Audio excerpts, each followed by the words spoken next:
But one thing I immediately noticed was that you're right. It felt like very like almost not like a Dave and Buster's, but that kind of very busy energy, like a Hard Rock Cafe or something. Times like a 1950s doo-wop cafe. Yes, exactly. Like it had that, like I would not have been surprised if people were like skating around and serving milkshakes on platters, but they were all like Patriot themed. The first thing one notices, though, is that the walls are covered from floor to ceiling in massive, printed out, not only flags and posters and pictures, but in memes. Mm-hmm. Like actual memes from the internet.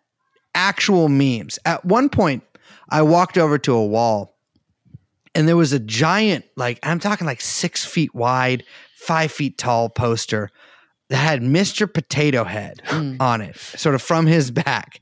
And he's going to heaven. He's like walking to the pearly gates. And behind the pearly gates are the Land of Lake Butter girl, Aunt Jemima. I think the black guy, Uncle Ben. Was it like Cancel Heaven? It was Canceled Heaven. The actress who was fired from Disney's The Mandalorian. Gina Carano.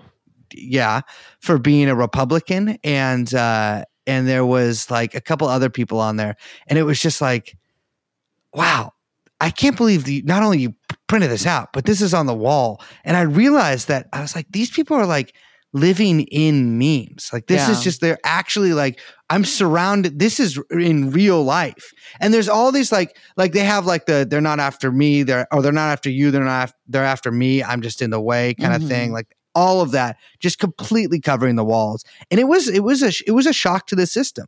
It was also like in the style of a like teenage girl bedroom, putting up the like posters on the wall, but they're all tiled together. So there's like no part of the wall that's like uncovered.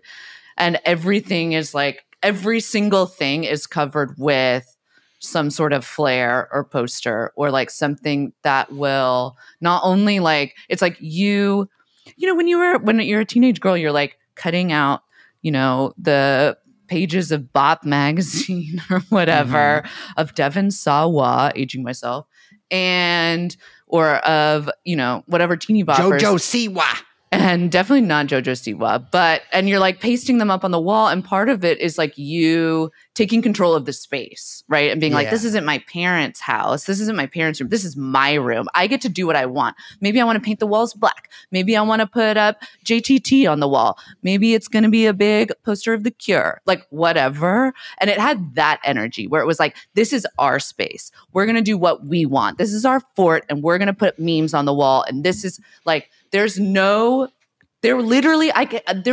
even like even parts of the ceiling were covered. Like every single thing that came before they came in does not exist, right? They took every single part and made it their own.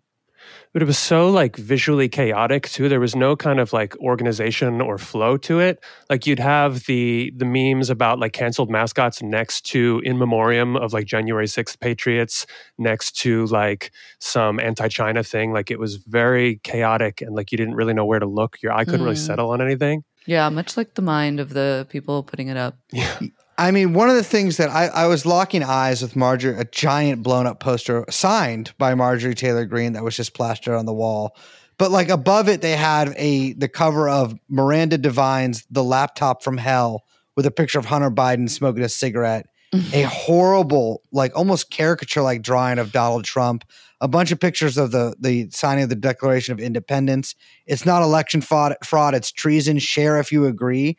There were multiple tweets that were printed out, including ones that had like Jack Dorsey era Twitter community notes on them saying like, oh, you can't, you know, like or retweet this because it's, you know, violent or whatever. It was really something. There was a giant blown up picture of Kellyanne Conway's book with a heartfelt message from her saying, God bless you, faithful patriots whose love of country is impressive. Heart, Kellyanne Conway. I mean, it was really something else. And right, it was when you walk in, like fan merchandise, like, you know, they were all, it was like they were collecting. I mean, we'll get into like what went on there and all the different characters, but I mean, I walked away being like, oh, these people want to go to a convention. Yes. They want to go to like a fan convention and they're ready for it. And they're collecting autographs from all their favorite stars, whether it's Kellyanne or Trump himself or Giuliani or all of these like bit part characters in the MAGA universe. And this is like their clubhouse. And if Donald Trump loses and he ends up just doing a fucking convention run until he fucking keels over, I would not be surprised. Yeah, it very much felt like 50s Clubhouse in both the sense of like, yeah, it looked like a Mel's Diner or something in like some crazy, sort of distorted way, but also like a 50s style of fandom where like, like a Tiger Beat magazine kind of way of looking at politics, which I actually found kind of endearing.